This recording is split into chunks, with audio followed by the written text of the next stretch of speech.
Boa noite, minhas amadas, meus amados guerreiros, exércitos do Senhor Jesus. Amém? Nós estamos hoje aqui no 16º dia do nosso jejum de palavras, do nosso jejum de silêncio, onde nós temos refletido muito a respeito do poder das palavras, tanto para profetizar coisas positivas, quanto para profetizar também coisas negativas, né? E hoje eu quero falar um pouquinho com vocês de uma forma diferente. Eu fazendo um estudo aqui mais profundo aqui na palavra, nós aprendemos muitas coisas. E uma das coisas que nós aprendemos, nós temos que aprender a toda hora o quê? Aprender a dominar a nossa língua, aprender a dominar as nossas palavras. Minhas irmãs, lá no Salmo 106, nós temos um quadro bem trágico de Moisés. Você vê que ele perdeu o privilégio de guiar o povo de Deus para a terra prometida. Por causa de quê? Por causa de uma frase impetuosa que ele pronunciou, por causa de uma palavra que assim ele diz, da forma como ele colocou. E muitas das vezes nós nos pegamos na mesma situação. Você vê que nada poderia melhor nos mostrar até que ponto Deus é exigente quanto à nossa maneira de falar, do que esse exemplo que eu quero dar para vocês hoje de Moisés, né? A palavra de Deus diz que os filhos de Israel, eles estavam se queixando da falta de água. E Deus ordenou a Moisés da seguinte forma: volte ao povo e fale à rocha. Quando você falar, a água sairá. Dessa forma Deus falou com Moisés. Da outra vez, a Bíblia relata que o quê? Que Moisés havia tirado a água da rocha, ferindo-a com a sua vara. Só que agora, por estar realmente irado com o povo, ao invés de fazer como Deus ordenou, ele feriu a rocha e outra vez disse, Moisés assim disse: precisamos tirar a água para esses rebeldes. Olha como Moisés pronunciou. Olha a diferença. O que aconteceu? Deus, ele honrou, a água saiu. Mas depois, numa conversa particular com Moisés, Deus disse a ele: Moisés, você perdeu o privilégio de guiar o meu povo para a terra prometida. Sabe por quê? Porque não me honrou com as suas palavras. Olha, minhas irmãs, olha como que isso é Deus forte. Deus havia orientado Moisés como que ele ia falar. E Moisés, por causa de que ele estava irado, ele pronunciou de forma diferente. E o que Deus faz?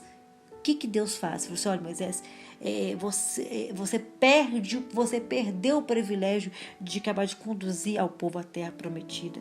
Isso é muito forte.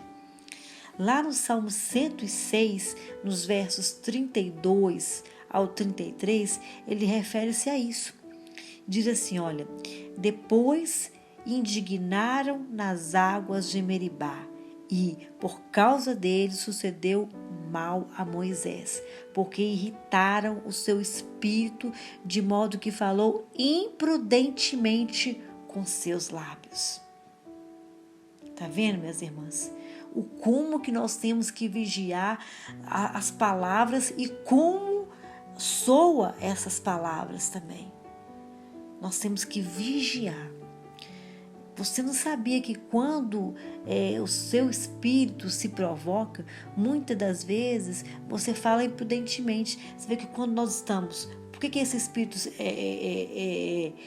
como que esse espírito está? Como você está? Com raiva, com magoada, chateada por alguma coisa, né?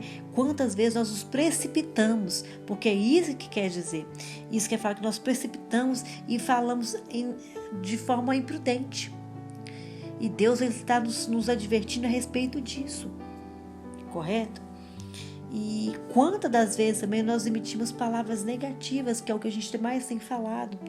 Esse é um dos pecados mais respeitáveis, praticados regularmente por as pessoas religiosas. Normalmente, minhas irmãs, a gente acha que não é pecado, né? Ao nosso ver, não é pecado. Quer ver? Eu vou te dar um simples exemplo, que muitas das vezes a gente soa com as nossas palavras. Tem muitas pessoas que falam assim, eu não tenho tanta fé assim como você tem. Você está orando por alguma coisa. E aí a pessoa está orando, aliás, por alguma coisa, né? E não acontece, ou demora a acontecer. Aí a pessoa vai e fala assim, eu não tenho tanta fé como você tem. Eu não tive tanta fé como você teve. Eu não creio que eu conseguiria dinheiro a tempo, né? Dando um exemplo assim, só para vocês entenderem. Então, nós precisamos atentar para a forma que nós colocamos as palavras e como colocamos ela, né? As palavras podem ser muito educadas, respeitáveis e muitas vezes religiosas, mas em muitos casos elas são inaceitáveis para Deus. Então é o seguinte, o que o Senhor quer dizer? Não é só a palavra, mas como a palavra também é colocada. Como a palavra é expressada, né? Você vê que muitas vezes tem pessoas que cavam a própria sepultura com as palavras da boca dela mesma. Há muitas pessoas mortas hoje que não deveriam ter morrido. Morreram por causa do quê? Do que falaram, né? Se a gente for dar um outro exemplo aqui, seguindo a linha aqui de raciocínio a respeito do povo do deserto, a gente pode ver que lá em Números 13, onde nós temos uma história dos 12 espias que foram enviados à terra prometida.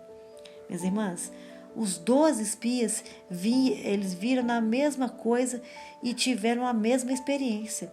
Os 12, eles viram a mesma coisa e tiveram a mesma experiência quando chegaram lá e depararam com a terra. Só que houve uma diferença entre a circunstância, entre a procedência dos 12. Como?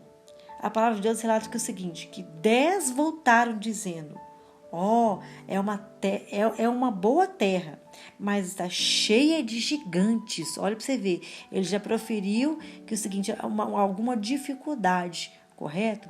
As cidades são muradas até os céus e sentimos como os gafanhotos nos nossos próprios olhos. Só que 12 foram, 10 relataram dessa forma. Os outros 2 espias, o que eles disseram? É uma terra maravilhosa. Entremos para possuí-la. Olha a diferença. Olha a diferença do que os olhos viram e o que a boca profetizou. 10, os olhos viram a mesma coisa do que os 2 viram, porém a boca profetizou ao contrário. Eles viram uma outra situação. Então, o contraste entre os 2 pontos de vista aí pode ser visto claramente lá no livro de Números, capítulo 13, nos versos 30 e 31, que ele diz lá assim, então Calebe, fazendo calar o povo perante Moisés, disse, subamos animosamente e apoderemos dela, porque bem poderemos prevalecer contra ela. Disseram, porém, os homens e subiram com ele. Não podemos subir contra aquele povo, porque é mais forte do que nós. Irmãs, Josué e Calebe disseram, o que eles disseram?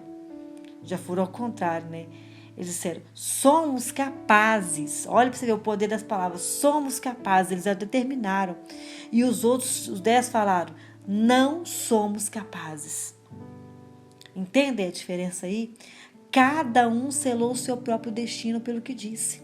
E assim somos nós. Você vai selar o seu próprio destino por aquilo que você fala. Nunca se esqueça disso. Você sela o seu próprio destino por aquilo que você fala. Amém? Essa é minha palavra para você nessa noite. Vamos orar agora. Entregar ao Senhor mais uma vez esse jejum do silêncio, esse jejum das palavras. Senhor nosso Deus e nosso Pai, mais uma vez, meu amado, nós glorificamos ao Senhor pelo ensinamento da Tua palavra que é viva, que é rema, Pai, da Tua palavra que nos transforma, que nos edifica, Pai. Pai, em nome de Jesus, nos ensina, Senhor Deus, em todo tempo, Pai, a proferir palavras de bênção, Pai. Que nós sejamos, Senhor Deus, em nome de Jesus, como Josué e Caleb, Pai. Que os nossos olhos possam ver além e que os nossos lábios possam profetizar além, Jesus. Meu Deus, quebra toda a maldição das palavras, assim como foi daqueles 10 espias, ó Pai.